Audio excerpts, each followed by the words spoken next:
quero declarar nesse tempo, famílias sendo restauradas. Mas a gente tem um tempo, eu sinto algo profético aqui nesse momento. Há uma compaixão no meu coração clamando pelas famílias. Quantos têm deixado de muitas vezes cultuar o meu Deus, o meu Jesus, juntos até na mesa de suas casas? Porque eu sou de denominação A, B ou C. Jesus, Ele é o centro. Ele foi para a cruz. Foi Ele. Mas Ele ressuscitou. E hoje Ele está convocando, Ele está restaurando famílias. Quantos irmãos também de denominações protestantes me ligavam, falando: pastor, nós estivemos em casa e nós pedimos perdão um para o outro. Que quantas vezes eu liberei palavras que machucou o meu irmão porque ele é católico, e meu irmão, porque ele é católico, falava coisas que magoavam o meu coração. Mas como que pode isso? Nós estamos com a Bíblia, a mesma palavra na mão, falando do mesmo Jesus, e nós não conseguimos sentar na nossa mesa, na nossa casa, na nossa família, aonde que o Senhor fala que está preparando um banquete, filho. Se nós não sentarmos na mesa como família, na comunhão, nós não vamos conseguir sentar na mesa com o Senhor. Eu quero dar as boas-vindas aí a todos os irmãos que de outras comunidades, tem irmãos de outras paróquias, também de outras igrejas, outras denominações. Cadê? Eu vi a pastora Gláucia chegando. Cadê? Ali, pastora Gláucia, bem-vinda, irmã.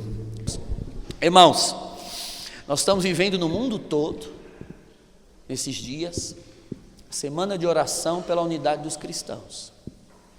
Essa é uma iniciativa que já existe desde 1910, quando houve pela primeira vez o Conselho Mundial de Igrejas, lá em Edimburgo, na Escócia. Foi uma primeira iniciativa que houve muitos anos atrás, de diálogo entre cristãos. Eu vou contar um pouco para os irmãos a história desse movimento antes de entrar na palavra que o Senhor preparou para nós hoje. Lá em 1910, um grupo de missionários metodistas, anglicanos, luteranos, episcopalianos, várias denominações evangélicas protestantes da Europa, resolveram se unir, se encontrar, porque eles estavam enfrentando barreiras missionárias na África.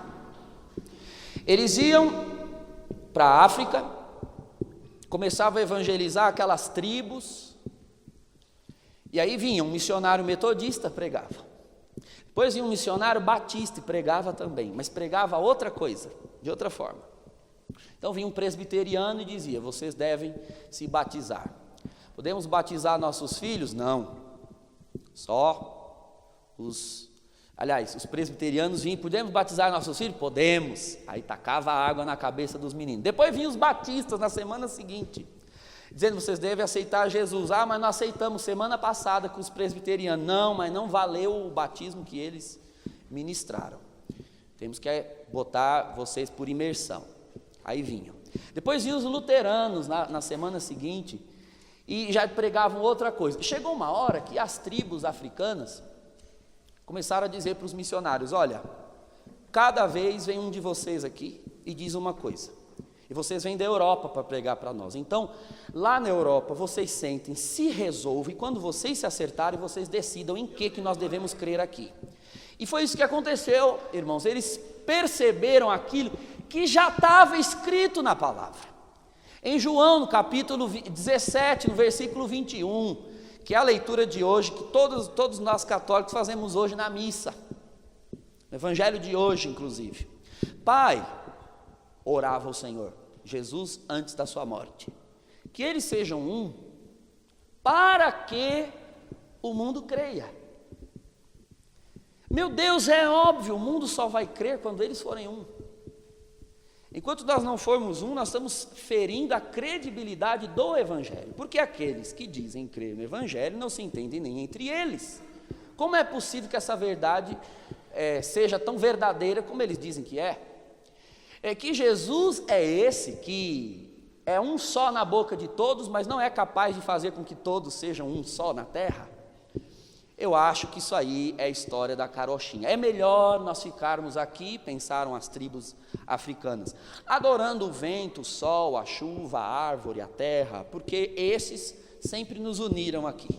Vamos continuar batendo o nosso tambor, sacrificando os nossos animais, porque estes sacrifícios sempre nos acompanharam. Este tal sacrifício desse Jesus que viveu lá em Israel, na verdade deve ter sido um suicídio, de lembrar, de pensar nos discípulos que ele ia ter.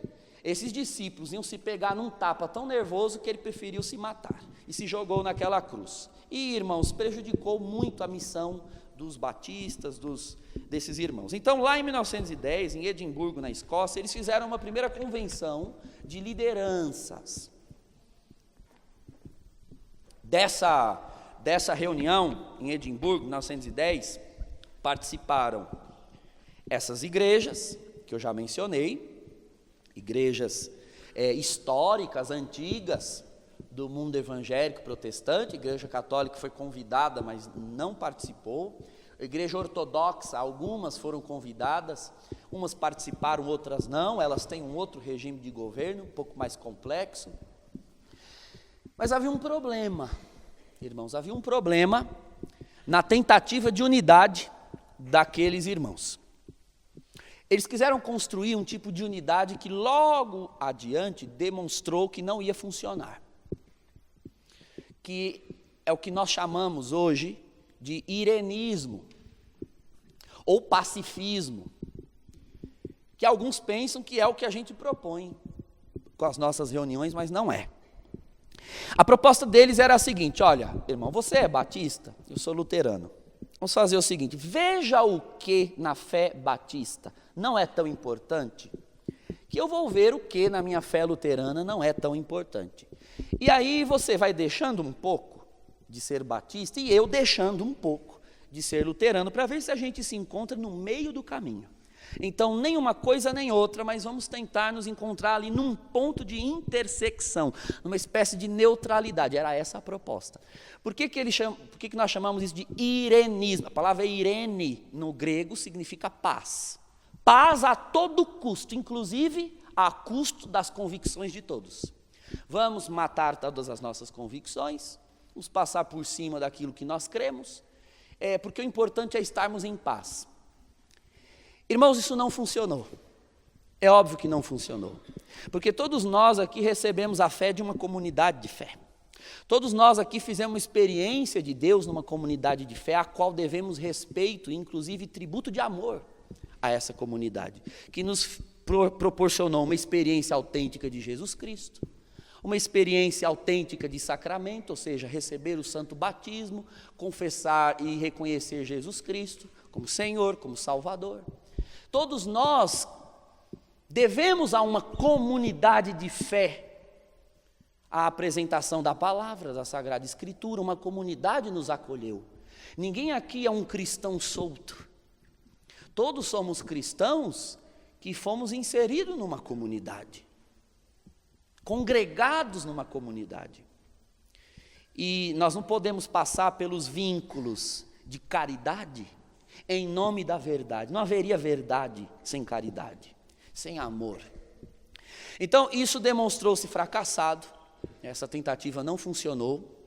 E logo depois, irmãos, vieram as duas grandes guerras mundiais. Primeira Guerra Mundial, logo após a década de 10, e mais adiante a Segunda Guerra.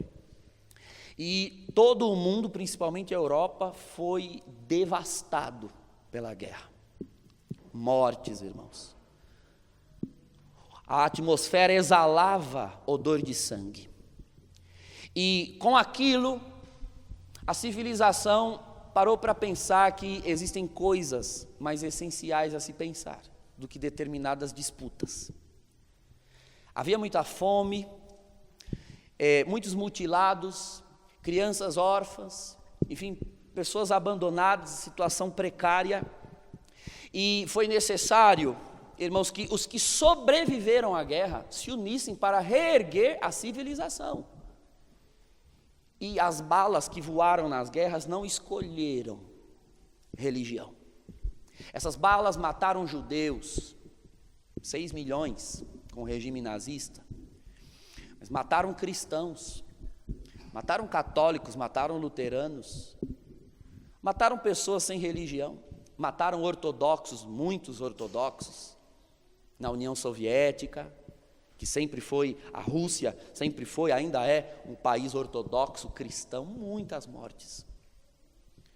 Bom, os que sobraram ou se juntam para poder reerguer a sociedade, ou a sociedade vai permanecer desmoronada. E foi aí que reergueu-se o fomento, reergueu-se o assento pela unidade. Até o sino da igreja vai tocar aí, para confirmar o que eu falei. A bênção é grande, irmão. Então, irmãos, começou-se um outro caminho, outra caminhada, um outro estilo de busca por unidade. Não mais aquele de tentar formar um novo tipo de cristianismo à custa do sacrifício das comunidades que já existiam. Mas ao contrário, que os cristãos busquem se amar, para quem sabe, por meio do nosso amor, por meio da nossa comunhão, Deus, nosso Senhor, possa enviar o seu Espírito Santo, ver na nossa união, no nosso amor, no nosso vínculo de caridade, uma matéria-prima suficiente para fazer uma obra de unidade dos cristãos. E atenção, irmãos, a divisão, ela é, antes de qualquer coisa, pecado, obra da carne. Então agora eu quero entrar propriamente dito na palavra que o Senhor me pediu de anunciar no dia de hoje. Aqui na carta de São Paulo aos Efésios, vou tomar nas mãos, carta de São Paulo aos Efésios, no capítulo 4, Efésios 4, aqui na minha Bíblia, na tradução que eu tenho aqui, da edição Ave Maria, tem um subtítulo que diz Unidade da Igreja, é o nome, não sei como está na dos irmãos, hein? A unidade da fé, a plena unidade. Então, de um modo ou de outro, se refere à unidade. Nós não vamos ler do versículo 1 ao 16, mas veja que o contexto do capítulo é justamente uma exortação de Paulo à comunidade de Éfeso para a unidade daquela comunidade. A certa altura, falando da unidade, Paulo vê a necessidade de introduzir um tema, ao falar da unidade, que é o tema que está no versículo 17. Esse é o que eu quero que os irmãos acompanhem comigo. Portanto, meu Deus do céu, como é que é o nome? É uma preposição, que eu sou ruim de português, só sei rezar a missa. Uma preposição que vem após algumas premissas para apresentar uma conclusão. Então, premissa. Portanto, e aí vai se apresentar uma conclusão com base naquelas premissas. Então, aqui São Paulo os exortou à unidade, a conservar, né, o vínculo do Espírito, o vínculo da paz na unidade do Espírito, porque há uma diversidade de ministérios, de dons. Isso aí os irmãos com uma leitura dinâmica, passando o olho, podem verificar que é sobre isso que o texto está dizendo. Então, tendo a necessidade de nós nos mantermos numa unidade, porque há um só corpo, um só Senhor, um só batismo, uma só fé, etc. E havendo uma diversidade de dons, já que a coisa é assim, já que Cristo instituiu que a igreja seja assim, portanto, ou seja, para fazer valer essa unidade, se vocês querem manter essa unidade, se vocês querem viver essa unidade, o que é necessário? É necessário, portanto, versículo 17, eis o que digo e conjuro no Senhor, não persistais em viver como os pagãos, que andam à mercê de suas ideias frívolas, têm o entendimento obscurecido, sua ignorância e o endurecimento de seu coração mantém-nos afastados da vida de Deus. Irmão, endurecimento de coração. A Escritura fala muito sobre isso, principalmente na profecia de Ezequiel. O coração endurecido, o coração duro, ou o coração de pedra, o coração inflexível, o coração esclerosado. A expressão dureza de coração na língua grega é esclerocardia. Esclerose, já ouviu essa palavra? Esclero é dureza. Pessoa esclerosada é a pessoa que a cabeça está dura, não funciona mais, não pulsa mais ideias, não pulsa mais memória. Esclerocardia, dureza de coração. Olha, versículo 19: indolentes, se entregaram à dissolução, à prática apaixonada de toda espécie de impureza. Vós, porém, não foi para isso que vos tornastes discípulos de Cristo, se é que o ouvistes e dele aprendestes, como convém a verdade em Jesus. Renunciai à vida passada, despojai-vos do homem velho, corrompido pelas concupiscências enganadoras. Renovai sem cessar o sentimento da vossa alma e revesti-vos do homem novo, criado à imagem de Deus, em verdadeira justiça e santidade. Jesus. Então, irmãos, o que é o homem velho do qual nós precisamos nos despojar? O homem velho, vamos falar dele para entendermos do que nós devemos nos despojar e de que nós devemos nos revestir. O homem velho é Adão, a mulher velha é Eva. Quando Deus criou o homem, quando Deus criou a mulher, diz lá a palavra em Gênesis no capítulo 2, o Senhor soprou neles o seu espírito, os criou à sua imagem e semelhança, ou seja, colocou no homem características, qualidades, feições que somente Deus tem, mas criou o ser humano com características semelhantes à sua. Ele é uma imagem de Deus, e diz lá um dos versículos no início do capítulo 2 do livro do Gênesis: façamos o homem à imagem e semelhança, irmãos. E sempre a fé cristã leu esse façamos como um diálogo das pessoas eternas. O Pai, o Filho e o Espírito ali, irmãos, na eternidade, olharam um para o outro e disseram: vamos façamos o homem e a mulher a nossa imagem e semelhança. Como assim imagem e semelhança daquelas três pessoas? Irmãos, Deus é um único Deus, mas não é uma única pessoa. Essa é a fé fundamental de todos os cristãos na terra. Isso é o que nos une e nos caracteriza como cristãos, porque existem outras religiões chamadas monoteístas, o judaísmo, o islamismo, mas eles creem que para que Deus seja uma unidade, é necessário que ele tenha uma única personalidade, ou seja, para ser um, é preciso ser um, não só em substância, ou seja, em essência, mas é preciso ser uma única pessoa. Mas Deus em Jesus Cristo, pelo poder do Espírito Santo, revelou a nós que ele é um único Deus, mas para ser um, ele é uma comunhão de três pessoas, irmãos. Ele é uma unidade, é um enquanto unidade, e ele, o Pai que ama o Filho desde toda a eternidade, com um amor que se chama Espírito Santo, o Espírito que sai do Pai, vai em direção ao Filho, e o Filho muito amado devolve esse amor ao amante, que é o Pai, que o ama de volta, e é essa a dinâmica da Trindade desde sempre, antes do tempo existir, irmãos, desde toda a eternidade é assim, é o modo de Deus ser, só ele é assim. Ele se basta a si mesmo, porque ele é o único Deus, mas não é um Deus solitário, não está sozinho, ele está acompanhado de si. O Pai não está só, ele tem o Filho, aleluia. O Filho não está só, ele tem o Pai, ambos têm o Espírito Santo. Eles disseram: façamos o homem a nossa imagem e semelhança, ou seja, para que eles sejam na terra como nós somos aqui na eternidade.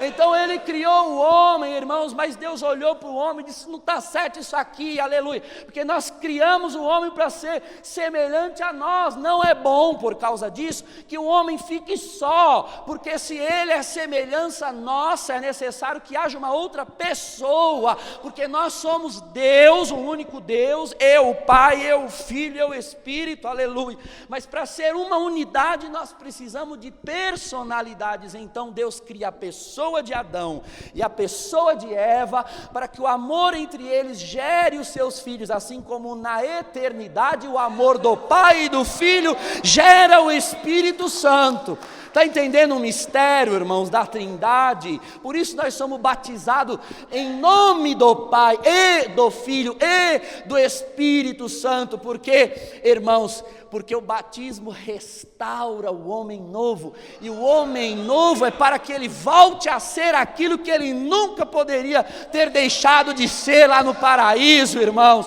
Glória ao nome do Senhor. Mas, irmãos, antes de criar a humanidade, Deus criou os anjos. Isso está lá na Escritura. Criou os anjos para cooperarem com Deus na obra da criação, para manterem, para servir. Está lá no Salmo 33, no versículo 8, o anjo do Senhor vem acampar ao redor daquele que o teme. Ou seja, o Senhor criou os anjos para acampar ao redor da humanidade, para servir a humanidade. Mas, irmãos, os anjos, num determinado momento, contemplaram a Deus, olharam para Deus e viram como Deus se basta a si mesmo, como Ele é feliz em si mesmo, sem precisar de outro. Irmãos, porque Deus é feliz em si mesmo. Ele não nos criou para ser mais feliz, Ele criou tudo que existe para dar da sua felicidade a tudo que existe, porque Ele não necessitaria de absolutamente nada que não Ele mesmo para ser feliz. Ele se basta, porque Ele não é uma solidão, é uma comunhão de pessoas. Mas aí, irmãos, alguns anjos olharam para Deus e disseram: como é bom bastar a si mesmo.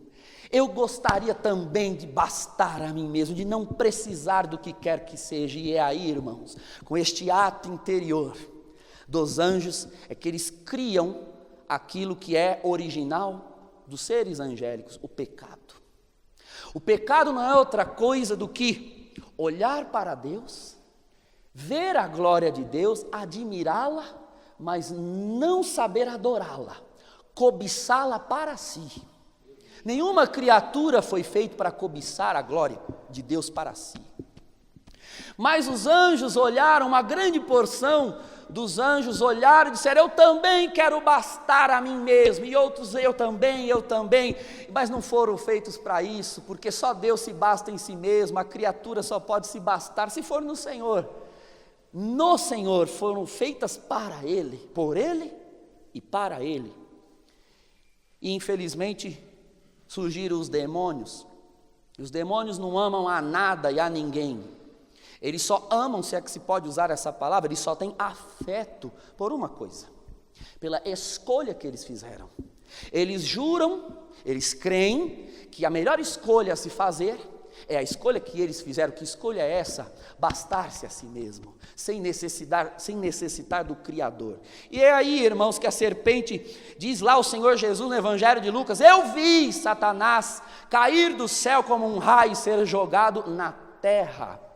Os demônios estão na face da terra. O inferno é um estado no qual, aleluia, os demônios estão em meio aos homens, tentando levar o maior número deles para a sua escolha.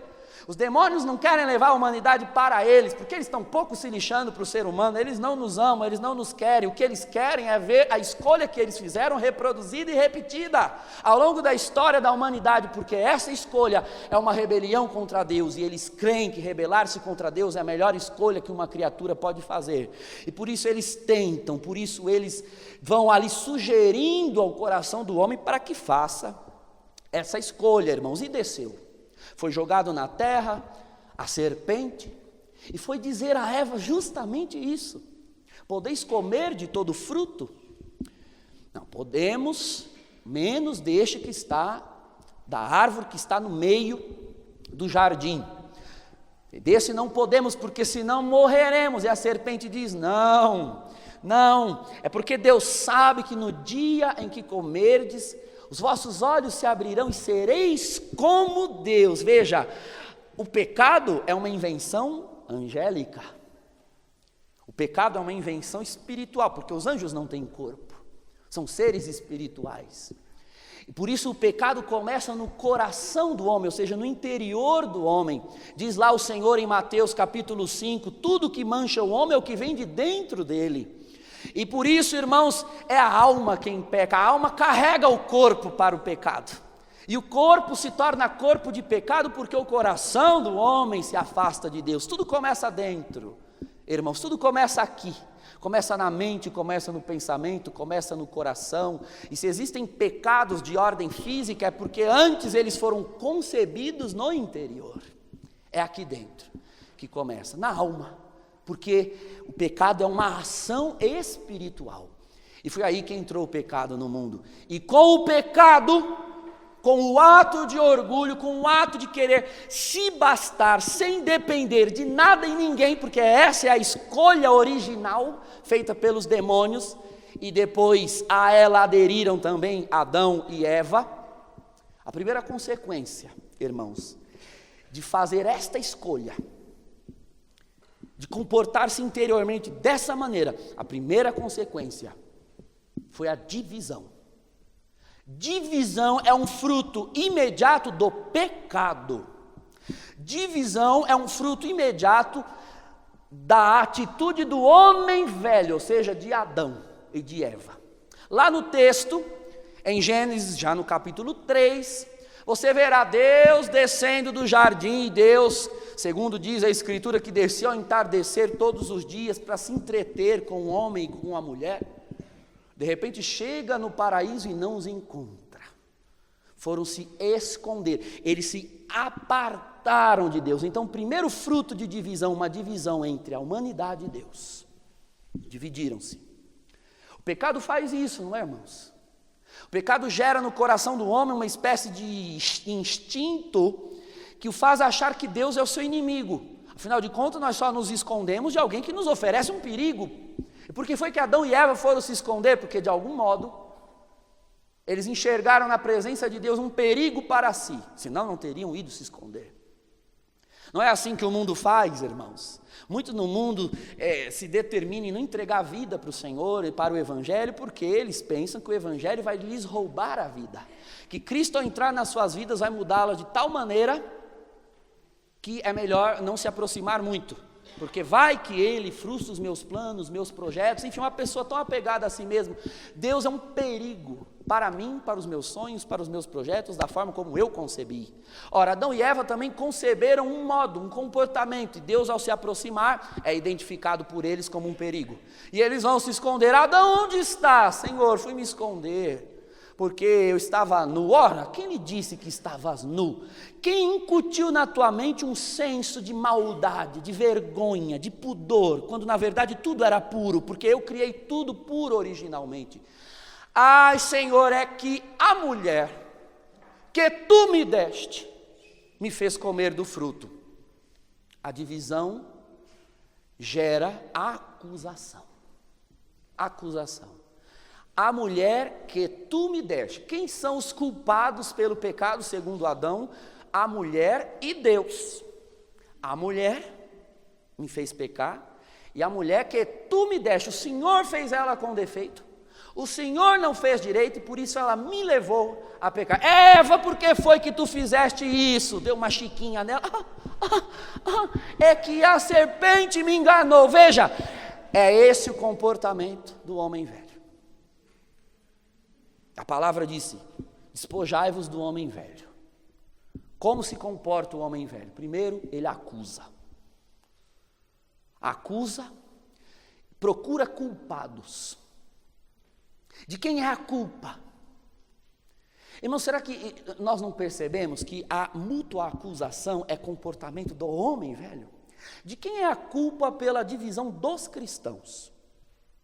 Bom, aí você vai encontrar pessoas envenenadas, não pelo demônio, porque ele nem precisa mais fazer isso. Ele fez lá no paraíso e o veneno já está injetado na humanidade. Ele só assiste de camarote e aplaude. As pessoas envenenadas ensinando a mútua acusação. Olha, a culpa, você aprendeu lá na escola dominical, o evangélico, a culpa é da igreja romana, que deixou entrar a heresia, ela foi se pervertendo lá no século IV.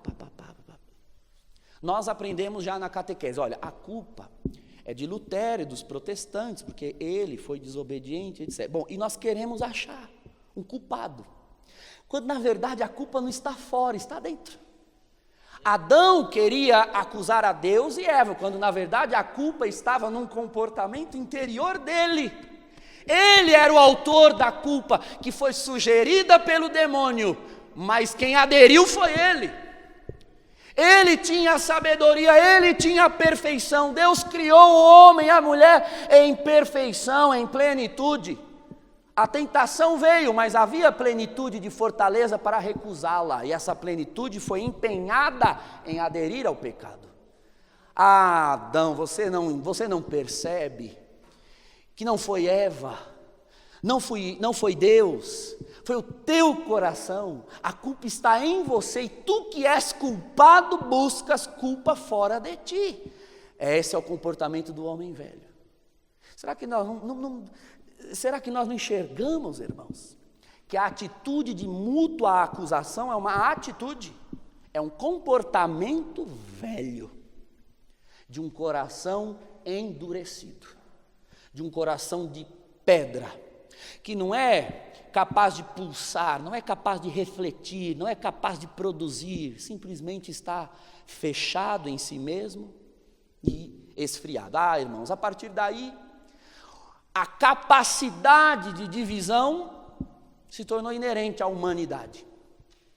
Nós somos capazes de produzir divisões, e poderíamos ficar aqui narrando a história da humanidade, irmãos. A história na Sagrada Escritura é uma história de divisão. Adão e Eva, então, ali no paraíso, foram apartados de Deus, houve uma divisão, um muro que separava, diz lá a mesma carta aos Efésios no capítulo 2, havia um muro que separava o homem de Deus. Depois Adão e Eva concebem Caim e Abel, seus filhos, que também são feitos da mesma carne, do mesmo barro declinado, e Caim tem inveja do seu irmão, acusa a Deus de ter predileção a Abel, e a inveja, porque o coração está concebido em divisão, faz com que Caim mate o seu irmão Abel, irmãos. Depois toda a humanidade, já dividida, apartada de Deus, longe dos seus preceitos, começa a confeccionar toda sorte de pecados, e a humanidade apartada de Deus precisa ser restaurada. O Senhor elege o seu servo Noé, que constrói a arca, põe sua família ali dentro,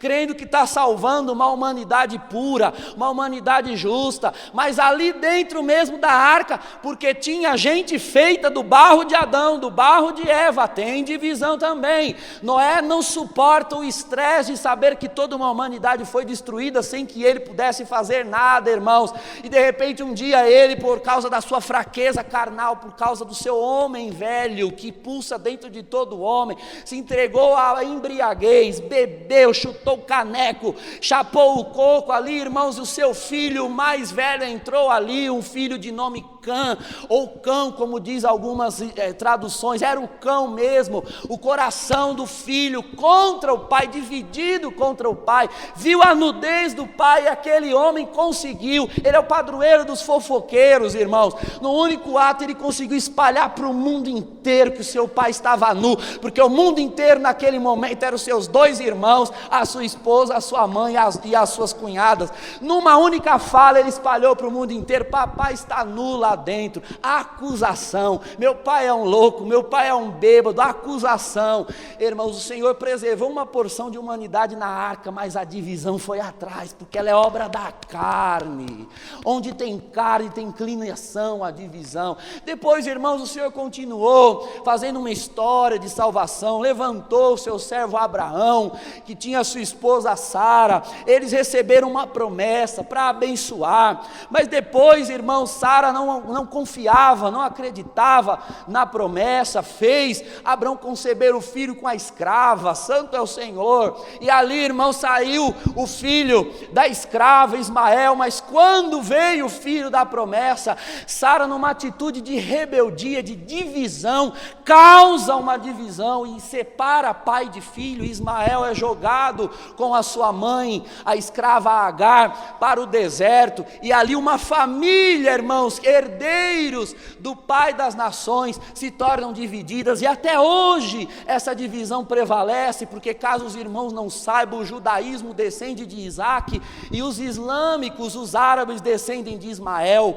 e dois irmãos, filhos de um mesmo pai, não se dão até hoje. Depois, irmãos, veio Isaac gerou Jacó, e Jacó gerou, aleluia, Isaac gerou Jacó e Esaú, que eram irmãos gêmeos, e já nasceram se pegando no tapa, pior do que Caim e Abel. Diz lá a palavra que eles eram gêmeos, e era para Jacó nascer primeiro, mas Esaú enfiou a mão, devia ser uma irmã muito bem dotada, bem aberta, para caber a cabeça do menino e a mão do outro logo em cima, e saiu a mão peluda de Esaú, e desde então os irmãos sempre disputaram o direito de progenitura do seu pai, mas a mãe deles, Rebeca, irmãos, também tinha predileção por um filho mais do que pelo outro. Ela defendia que Jacó deveria receber a bênção da progenitura, e a própria mãe, contra um, favoreceu a outro, e fez para poder roubar a bênção. Irmãos, veja que onde tem carne humana, tem inclinação a tomar partido, a haver divisão,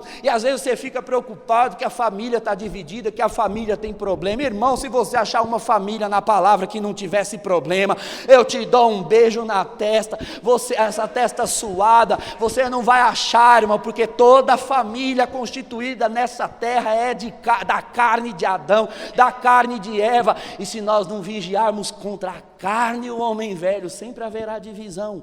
Onde tem divisão, tem a carne prevalecendo, e tem o diabo sugerindo, porque agora, uma vez que ele já inseriu o pecado na história da humanidade, ele não precisa criar o pecado de novo, ele apenas sugere, tentando empurrar o homem para que caia na sua carne. E aí, irmãos, começa a divisão. Bom, e essa história de divisão vai longe, nós poderíamos ficar a noite toda aqui, mas o Senhor prometeu, lá em Ezequiel 36, que já que o problema é o homem velho, e o homem velho tem um outro nome, nós vimos em Efésios, coração endurecido, isso é o homem velho, homem de coração endurecido. Então o problema do homem é um problema cardíaco, coração. No dia em que Deus vier e trocar esse coração, o problema será resolvido. Um novo coração gerará um homem novo, e um homem novo, uma mulher nova, gerarão uma humanidade nova. E o Senhor promete, lá em Ezequiel capítulo 36, chegará o dia, vocês fiquem em paz, vocês fiquem aí na comunhão, só esperando, porque vai chegar o dia em que eu vou mandar o meu Espírito vai tirar do vosso peito o coração de pedra, vai colocar um coração de carne, e vocês vão seguir os meus preceitos. Naquele dia, ninguém vai precisar dizer, conhece a Deus, porque todos me conhecerão, santo é o Senhor. E aí ficou essa promessa no ar, até que chegou o dia que um anjo apareceu, uma mulher em Nazaré, e disse, tu vais conceber um filho, a sombra do Altíssimo virá sobre você, esse menino vai nascer, e o nome dele tem que ser Jesus, você tem que colocar esse nome, porque ele vem para realizar a salvação do seu povo. É isso que significa. Salvar de quê, irmão? Salvar o homem de quê? Salvar do pecado, salvar o homem dele mesmo, transformar o coração de pedra num coração de carne. O povo achava que o problema de Israel era um problema político, era um problema de reino. Não adianta colocar um rei ali que tenha o mesmo coração feito do barro de Adão e Eva. Se o homem não mudar, pode sentar qualquer um no trono do rei de Israel, o reino vai continuar a mesma porcaria, vai acontecer tudo de novo como foi na história, o povo vai pecar, vai cair na idolatria, o Senhor vai ter que tirar da terra, exilar de novo, educar, disciplinar. Até quando Ele terá que nos educar? Até quando nós seremos tratados como criancinhas que precisam apanhar o tempo todo, irmãos? O ser humano, aleluia, o homem, quando ele cresce, ele pode até ser exortado, corrigido, mas ele já não precisa apanhar mais, porque já é um outro patamar de maturidade. E o homem não era capaz de ser maduro, porque o coração não permitia. Mas veio o Senhor Jesus, e antes de entregar sua vida na cruz, Ele começou a dizer que o cumpridor da promessa de Ezequiel era Ele. E lá em João, no capítulo 16, ele diz: vocês fiquem aqui, eu vou para o Pai, mas vocês não se entristeçam, se vocês me amam, vocês fiquem felizes, porque eu vou para o Pai, porque quando eu chegar no Pai, eu enviarei sobre vós o Espírito da verdade. O Espírito da verdade, ele vai convencer vocês, ele vai convencer os vossos corações a respeito do pecado e da justiça. Até, irmãos, aleluia, que o Senhor subiu aos céus, e ali em Atos dos Apóstolos capítulo 2, santo é o Senhor, nós vemos a leitura dizendo que o Espírito Santo desceu como língua de fogo. Não podia ter outro formato, irmão, tinha que ser fogo. Por quê? Porque pedra só pode ser removida com fogo, irmãos. Procure aí um engenheiro, procure aí um geólogo, e você vai saber que se você tiver um terreno com aqueles matacão enormes, sei lá que diabo chama aquilo, aquele pedregulho imenso, para poder remover aquilo só tem duas maneiras, irmãos: ou você taca muito fogo, e para depois dar um choque térmico que a rocha rachar, ou então você faz furos, coloca dinamite, acende, ela explode. Dinamite é fogo, fogueira é fogo, sem fogo não se move pedra. Irmãos, o coração do homem era um coração de pedra. Eu nasço com um coração de pedra, diz lá o Salmo 50, e pecador minha mãe me concebeu. Todos nós nascemos com um coração de pedra. Só vai ter homem novo se vier derramamento de fogo. Sem fogo a pedra não se consome. Por isso, irmão, lá no Sinai, para escrever a lei do Senhor na pedra, diz lá a palavra que havia uma tempestade, e o monte Sinai era coberto de fogo, e o dedo de Deus escreveu na pedra, e o dedo de Deus saía de dentro do fogo, porque para incrustar na pedra tem que ser fogo, e por isso o Senhor veio para batizar com o Espírito Santo e com fogo, porque o nosso coração é de pedra, irmãos. Agora veja bem, irmãos, aleluia, santo é o Senhor. Ele veio, chamou aqueles apóstolos, ele estando ali dava conta de mantê-los unidos, aleluia. Mas aí, irmãos, veio Pentecostes, consolidou a unidade da igreja. Irmãos, o grupo dos apóstolos é um exemplo do que o Senhor veio fazer. Existiam em Israel muitos partidos, existiam muitos grupos de acusação mútua. Para os irmãos terem uma ideia, havia o grupo dos zelotas, ou zelotes, ou sicários, são vários nomes que se dava.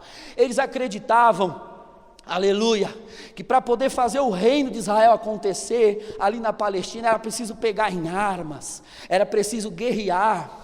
Mas havia um outro grupo, irmãos, que não queria estabelecer o reino em Israel, ao contrário, queriam colaborar com os romanos, para que eles continuassem ali, inclusive se serviam de funcionários como cobradores de impostos. Se tinham duas pessoas que não podiam se encontrar no meio da rua ali na Palestina, irmãos, na Galileia, na Judéia, era um cobrador de impostos e um zelota. Mas se você pegar Mateus capítulo 10 e ler a lista dos apóstolos, você verá que havia ali dentre os 12, Simão o zelota, e Levi, chamado Mateus, o cobrador de impostos, dois que se odiavam no mundo, quando encontram com Cristo, se amam e se tornam uma única igreja. Santo é o Senhor. Irmãos, é isso que Cristo realiza. O que não é isso não é de Cristo. O que não é isso não é Espírito Santo. E pior ainda, irmãos, é valer-se do nome do Senhor para continuar fazendo prevalecer a acusação e a culpa. Irmãos, nós somos expertos em fazer o pecado, mas nós não temos poder de tirá-lo do mundo. Quem causou a divisão na igreja? Quem? O pecado, irmãos. Pare com isso. Pare de querer procurar nome, identidade, RG, CPF. Se foi o Papa, se foi Lutero. Não, foi o pecado no mundo. O pecado nos homens. O pecado. Nós somos capazes de produzir uma divisão, mas nós não somos capazes de destruí-la. Só Deus pode fazê-lo. E se talvez você venha nesses encontros, mas nós encontramos todo mês para orar. Mas vocês discutem o que? Não dá tempo de discutir, nós só ora e chora e se joga no chão, clamando a Deus. Mas como vocês vão resolver? Opa, quem disse que nós vamos resolver? Nós somos capazes de fazer a divisão. Resolver é o Espírito Santo quem fará.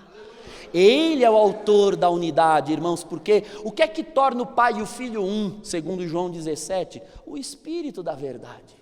O Espírito do Pai e do Filho une o Pai e o Filho. Ora, e se o Espírito na Trindade une pessoas, o Pai e o Filho, ao ser derramado entre os homens, vai unir pessoas. Se ainda há acusação, me desculpe, mas não tem Espírito Santo.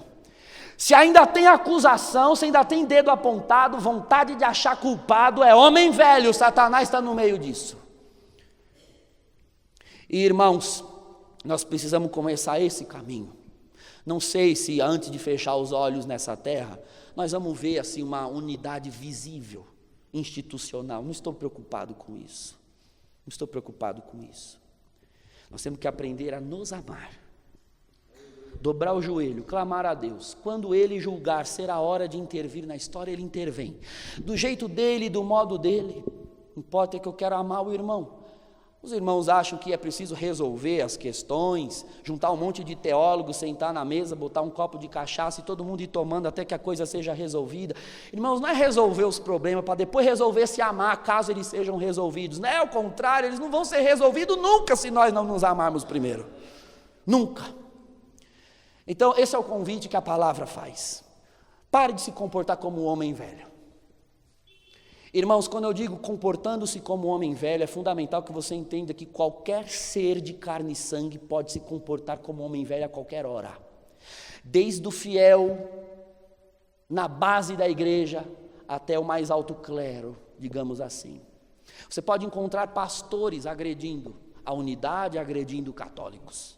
Você vai encontrar padres fazendo isso, lideranças fazendo isso. Tenha misericórdia, tenha compaixão. É alguém que ainda não conseguiu abandonar o homem velho. Não é fácil abandonar o homem velho. Pode ser que nós tenhamos aqui, porque aceitamos nos amar, nos perdoar e orar juntos, nós abandonamos um aspecto do homem velho. Tem outros aspectos contra os quais cada um sabe que precisa lutar. Eu quero vencer nesse, do da divisão. Pode ser que outros irmãos ataquem, digam que isso não existe, que negócio de unidade, que ficar católico e crente orando junto, rezando junto, que isso é patifaria. Pode ser que ele tenha já superado aspectos da carne do homem velho em outras circunstâncias e não superou nessa. E sabe por quê, irmãos? Porque só quem pode tirar o pecado do mundo é o Cordeiro de Deus. E crer nisso aqui que nós estamos fazendo não é convencimento racional, intelectual, mas é dom do Espírito Santo. Eu costumo dizer para os meus alunos na faculdade, uma das disciplinas que eu ensino é ecumenismo, a unidade dos cristãos. E eu digo lá, olha, eu vou aqui ensinar para vocês os princípios católicos de unidade dos cristãos. Se você não se acertou, acha que isso não existe, que isso não é possível, não é meu problema te convencer. Vá dobrar o joelho lá na igreja e resolver o teu problema com Jesus Cristo. Eu aqui sou professor a respeito da doutrina do ecumenismo. Se você nem sequer crê que essa doutrina é verossímil, é pertinente, pode ser aplicada, não é problema meu, isso é um problema de coração. Eu estou aqui para formar a tua mente, não o teu coração quem forma é o Espírito Santo. Então nós temos, irmãos, que orar e pedir que o Senhor dê esse dom a tantos outros pastores, a tantas outras lideranças das nossas igrejas, irmãos. E nós temos aqui, irmão, no nosso meio, pessoas que um dia xingaram com toda força do seu coração, vociferaram contra os encontros de unidade dos cristãos, e hoje estão aqui se derramando. Por quê, irmãos? Porque crer na unidade é passar por um batismo no Espírito Santo. O que é que o batismo no Espírito Santo faz? Muda a perspectiva, muda a mentalidade. E nós não pedimos sempre o batismo no Espírito Santo com constância, porque nós sabemos que o batismo no Espírito Santo não é uma experiência pontual que ocorre uma única vez. A primeiríssima vez pela qual nós passamos pelo batismo no Espírito Santo é aquela passagem que nos muda dos pecados grosseiros para um convencimento anterior de que é preciso crer em Jesus e aceitá-lo como Senhor da minha vida e deixar-me salvar por Ele.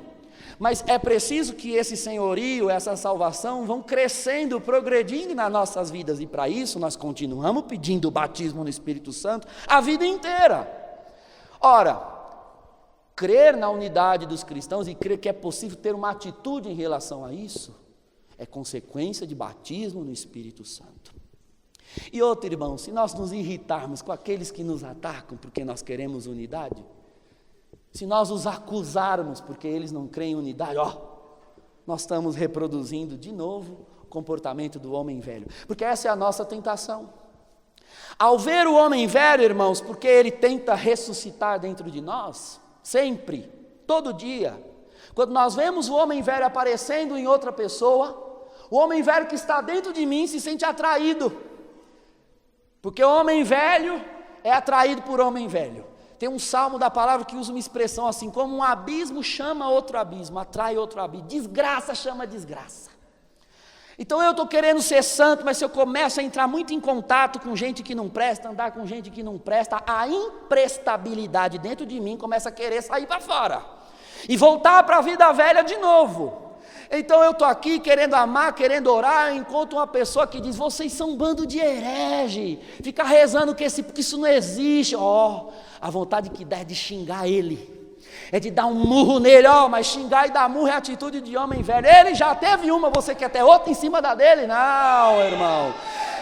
Nós andamos no Espírito, agimos no Espírito, e vamos lembrar da palavra de Paulo aos Gálatas, cuidado para que vocês não tenham começado no Espírito e terminar na carne, e cuidado para que estando na carne, vós não vos pegueis vos devorando uns aos outros. Chega de devorar, irmãos, eu não quero mais devorar, irmãos, só porque não são católicos junto comigo, eu não posso mais devorar ninguém, irmãos, olha o tamanho da minha barriga, não, irmãos, eu não quero mais devorar ninguém.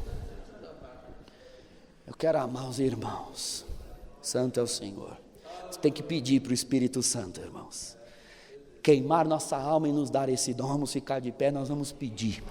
Quem crê que o Espírito Santo pode batizar, nós vamos pedir agora. Mas eu quero convidar os irmãos a fazer uma comunhão de oração, de intercessão. Existem cristãos no mundo inteiro, irmãos, orando essa semana. No mundo inteiro. Eu via ontem um vídeo que estava sendo feito no Egito. Lá no Egito, eles estavam orando pela unidade. Eu não entendo nada daquela língua, aquele árabe lá. Para mim é línguas estranhas. Mas tinha uma legenda embaixo. E tinha uma hora que eu vi um padre copta, os irmãos que já viram, os ortodoxos, aquela batinona preta, um capacete assim. Eu disse, é coisa dos coptas. Mas aí depois eu vi um irmão de paletó, gravata, a Bíblia pretona, desse assim, com a borda dourada. Eu disse, isso aí é pastor esse negócio. Dali a pouco eu vi um outro com uma batina romana, como essa nossa aqui. Eu disse, mas o que é que está acontecendo? E aí depois eu li na legenda, então estamos aqui, as igrejas do Egito, orando pela unidade. Eu falei, meu Deus, eu que vivo enfiado na unidade, não reconheci que era um negócio da unidade. Sabe por quê, irmãos? Porque lá os cristãos juntando, coptas, católicos, evangélicos, dão 1% da população. Ou eles se juntam ou eles não sobrevivem. Ou eles se juntam ou eles não sobrevivem, eles são consumidos. Irmão, será que nós não vamos acordar e perceber que nós já somos maioria, minoria, há muito tempo no Brasil? Ou você se ilude com pesquisa de IBGE? Para cada 10 que se confessam cristãos no mundo, se tem 2 ali que praticam verdadeiramente o evangelho, são muitos, é muito. E a prova disso, irmãos, é que como pode o maior país da América Latina se dizer, dizendo-se cristão, e ser um antro de corrupção e perdição, e as nossas famílias caindo, destruídas, irmãos. O Brasil não muda porque os cristãos não se unem e porque unidos não oram. Mas nós vamos orar aqui, nós vamos profetizar. E Deus vai derramar o dom da unidade na nação brasileira. E Deus vai derramar o dom da unidade nas nossas famílias, irmão. Todos nós temos um primo, uma prima, um filho, uma filha, um irmão, uma irmã, um pai, uma mãe, que professam uma outra fé, uma outra denominação. Tem diferenças mesmo, irmãos. Tem, nós não estamos aqui se iludindo não, viu? Tem diferenças e tem muitas, e vai muita história para resolver. 500 anos de divisão entre católicos e protestantes, por exemplo, não vão ser resolvidos numa reunião de 1 hora. Que presunção, que arrogância. Arrogância é a atitude do homem velho. O que eu quero é me arrepender em nome de quem já não pode se arrepender, porque já não está aqui. Ainda que Lutero fosse culpado, ou o Papa Júlio II, ou Leão III fossem culpados, eles não estão mais aqui para contar a história, irmão. Estão mortos, sepultados e viraram pó. Quem está aqui sou eu não quero ficar pagando homenagem para aquilo que eles fizeram lá atrás. Eu não quero essa herança, essa maldição hereditária. Eu estou cortando aqui agora, no nome do Senhor Jesus, na minha vida, e só você pode cortar na tua. Levanta os teus braços e começa a interceder para que haja unidade entre os cristãos, para que haja unidade no Brasil, para que os cristãos clamem o sangue de Jesus o Nazareno, para que as famílias sejam transformadas, para que o pecado saia da nossa política, para que o pecado saia das nossas cidades, para que os cristãos se amando e pregando o evangelho com autenticidade façam o mundo crer, e o mundo crendo possa ser liberto do maligno, e que a nossa juventude saia da droga, que a nossa juventude saia da prostituição, e que as nossas igrejas parem de se preocupar com o dinheiro, com a materialidade, mas que busque adorar o Senhor verdadeiramente em espírito, que as nossas igrejas voltem a pregar o evangelho da cruz, que as nossas igrejas voltem a amar o Senhor Jesus de coração sincero e aberto. Glória ao nome do Senhor. Pai querido, nós pedimos agora, no nome de Jesus Cristo Nazareno, derrama o poder do Espírito Santo sobre nós. Se alguém ainda não é batizado com o Espírito Santo hoje aqui na igreja, o Senhor pode fazer uma obra e batizar com profusão, e batizar com impacto. Santo, santo é o Senhor. Amado Deus, nós estamos orando por aqueles que nos atacaram, nos feriram. Quanto, Senhor, tem esse ranço com o irmão de outra igreja, por causa de ataque, por causa de briga. Senhor, isso machuca o coração, mas Senhor, o Senhor pode curar a nossa ferida, o Senhor pode curar as humilhações, o Senhor pode curar essas palavras de mútua acusação. Nós não queremos reproduzir essa atitude do demônio na nossa vida humana. Corta agora com o poder do teu sangue, corta agora com o poder do sangue eterno, e libera unção de perdão sobre o teu povo. Vem Espírito Santo, vem Espírito Santo, vem Espírito Santo, explode o coração de pedra, explode o coração de pedra, e faz um coração de carne no meu peito, coração que adora, um coração que ama, coração que te deseja. Alamassa ali alaia, glória ao nome santo do Senhor. Um coração que ama Jesus Cristo, coração que sabe ter misericórdia, coração que sabe ter compaixão e piedade. Santo é o Senhor. Alamada la salaí alamaia. Ah, Espírito Santo, muda a nossa alma. Espírito Santo, faz as famílias ter, aleluia, aquela iniciativa de dobrar o joelho, de consagrar a nação, de consagrar o lar, de consagrar o matrimônio. Aleluia, meu Deus, nós estamos orando para nossas crianças, para a nossa juventude, Senhor, que neles também seja quebrado esse tributo de acusação de maldade, no nome de Jesus Cristo. Alamassa ali, alamata, que na alamassa, alamanta, que na alamata, alamanta, toquenta, que manda alamassa, alamia, alamaia. Espírito Santo de Deus, vem nos ajudar. Espírito Santo de Deus, vem nos batizar. Espírito Santo de Deus, vem fazer uma obra nova. Nós temos necessidade. Espírito Santo, batiza com fogo a nossa vida. Santo é o Senhor. Aleluia. Xerela banana. Vem Espírito Santo. Vem Espírito Santo.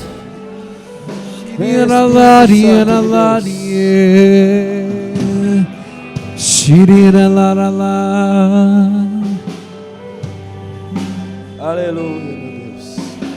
Dá-me um coração igual ao teu, meu mestre. Dá-me um coração igual ao teu, coração disposto a obedecer, cumprir todo o teu querer, cumprir todo o teu querer. Meu coração, Senhor. Dá-me um coração igual ao teu. Diga, dá-me um coração igual ao teu. Dá-me um coração igual ao teu, meu mestre.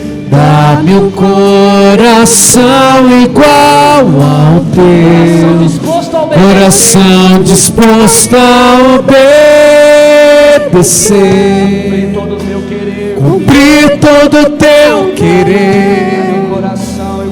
Dá-me um coração igual ao teu. Ensina-me a amar o meu irmão.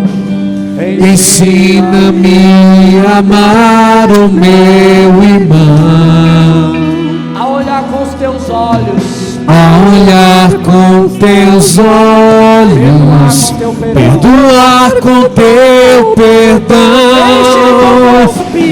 Enche-me com teu Espírito, endireita os meus caminhos. Ó Deus, dá-me um novo coração,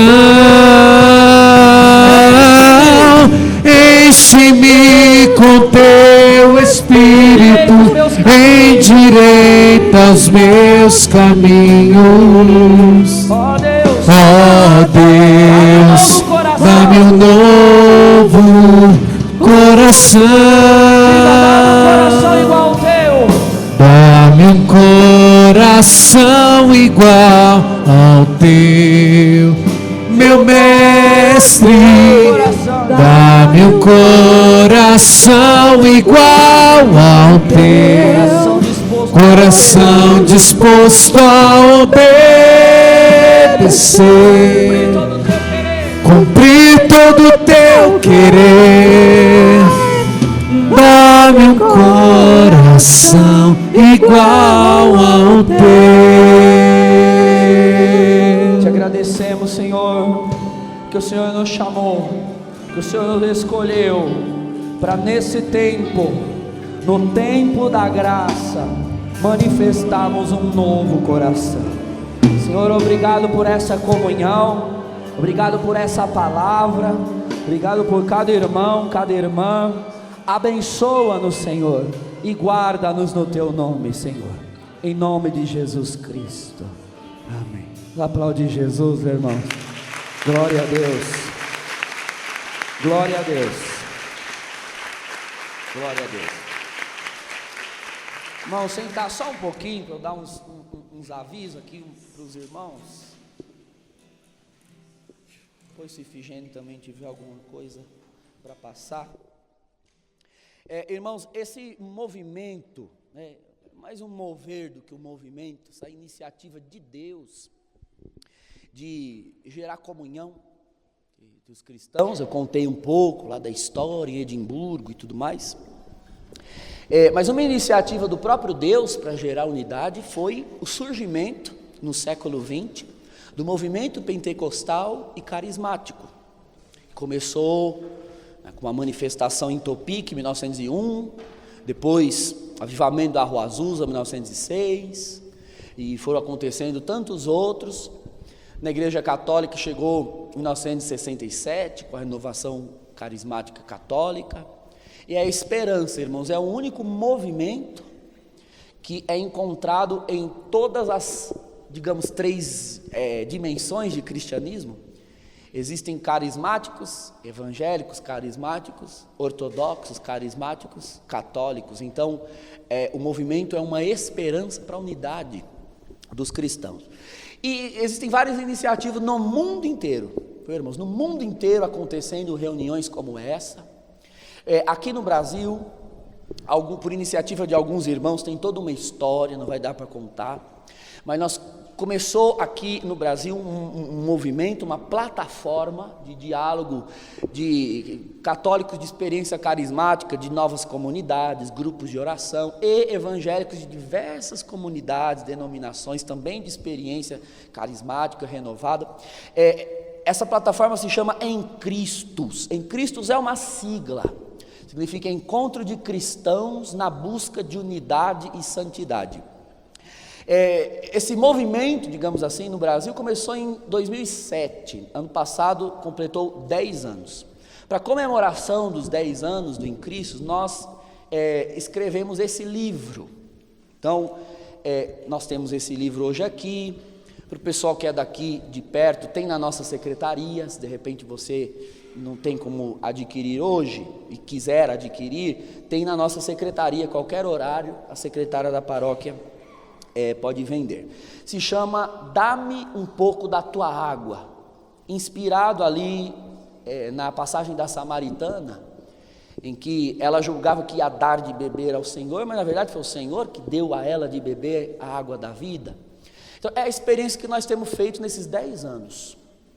Esses 10 anos, às vezes os irmãos vêm nos encontros, né, achando, eu sou a última bolacha do pacote, sou a última página da Bíblia, ou eu sou a última hóstia do sacrário, vai se achando, né, dizendo que vou botar para lascar, para botar fogo lá nos encontros, e na verdade é você que sai incendiado, né, nos encontros. Nós temos bebido da água, um do outro.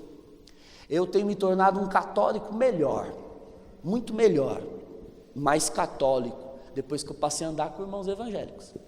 E eles têm se tornado evangélicos muito melhores, mais fiéis às suas igrejas, aos seus compromissos, depois que passaram a andar conosco.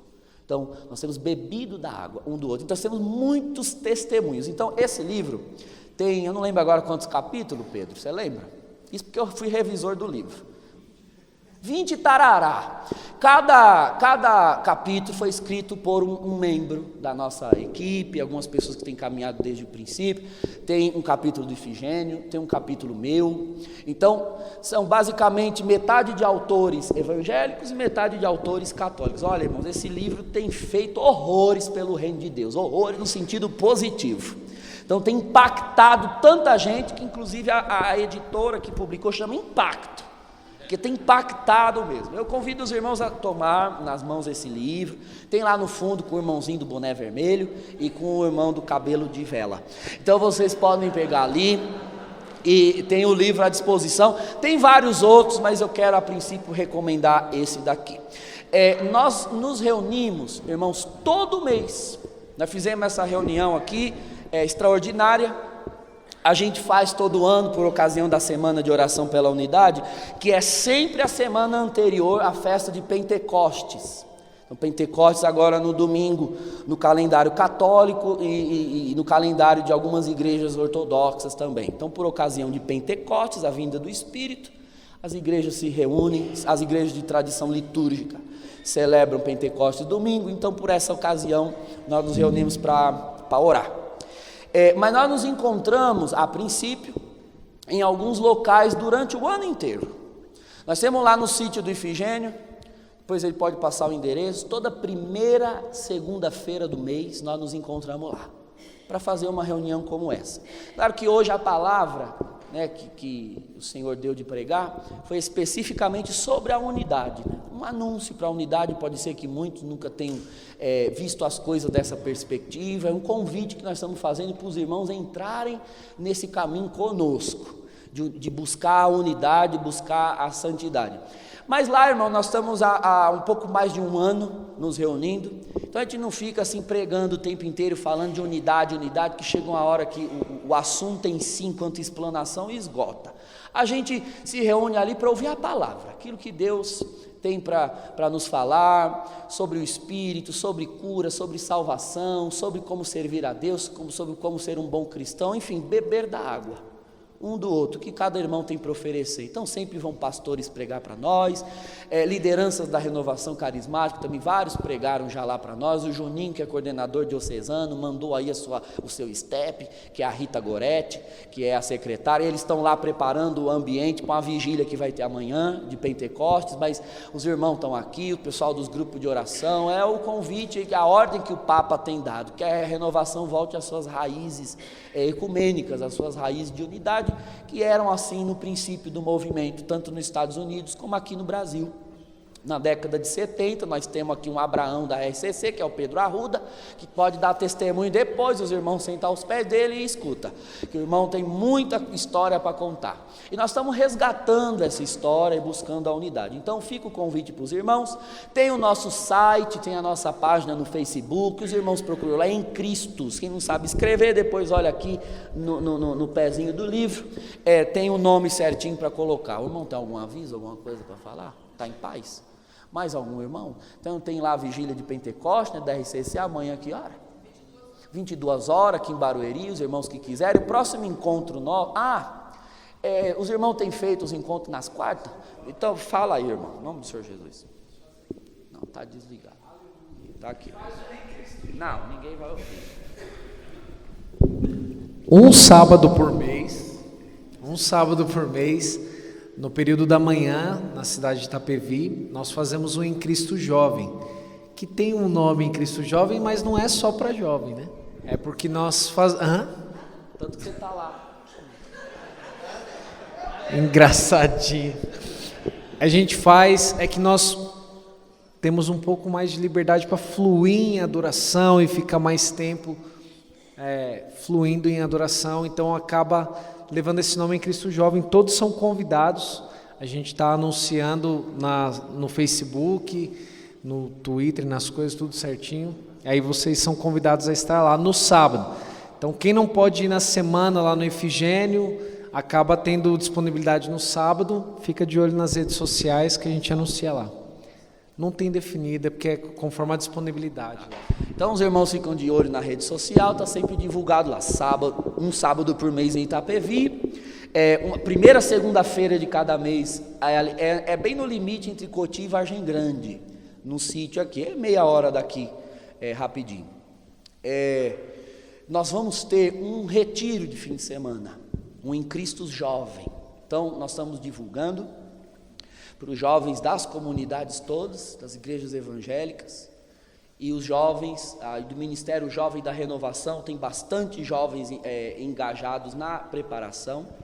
Vai ser nos dias 29, 30 e 1º, 29 e 30 de junho e 1º de julho, vai ser lá no sítio, onde mora o Efigênio e a Lu, lá em Vargem Grande, um fim de semana. Os irmãos depois podem pegar mais informação no site do Em Cristos, tem na nossa página, mas pode falar aí com a Marina e o Vitor, os irmãos que estão preparando para nós esse encontro. Vai ser bênção, então, para a juventude, porque uma grande marca dos nossos encontros é uma grande presença de jovens, grande número. Os jovens estão com sede porque estão aí nas universidades, nas escolas, estão nos ambientes de trabalho, e nós vivemos junto em todos esses lugares, e como é que é? Lá a gente tem que ser profissional, aluno menos cristão. Que negócio é esse? Não tem que ser cristãos lá, né? Independente das igrejas, temos que dar bom testemunho ali e buscar oração juntos. Então fica esse convite para os irmãos. Aqui no final, os irmãos estão um pastel lá no fundo, que está vendendo. Não sei quanto é, mas é baratinho. É quanto? 4 contos por causa da inflação. Então, assim, 4 contos, mas tem lá um pastel para abençoar os irmãos. A Lu, vem aqui, serva, fazer uma oração para encerrar para nós. Vai, Lu. Graça e paz, irmãos. Eu sou a Lu, esposa do pastor Efigênio, é um prazer estar aqui com vocês. Senhor Jesus, em nome de Jesus, Pai amado, Pai querido, que nós possamos, Senhor Deus, guardar essa palavra de hoje no nosso coração, Senhor meu Deus, que cada um leve para casa, Senhor, medite nessa palavra, Senhor meu Deus, em nome de Jesus, que o Senhor possa abençoar cada um no seu caminho para casa, Senhor, guarda cada um, que seus anjos se acampem ao redor de cada um de vocês, em nome de Jesus eu agradeço, em nome de Jesus, amém.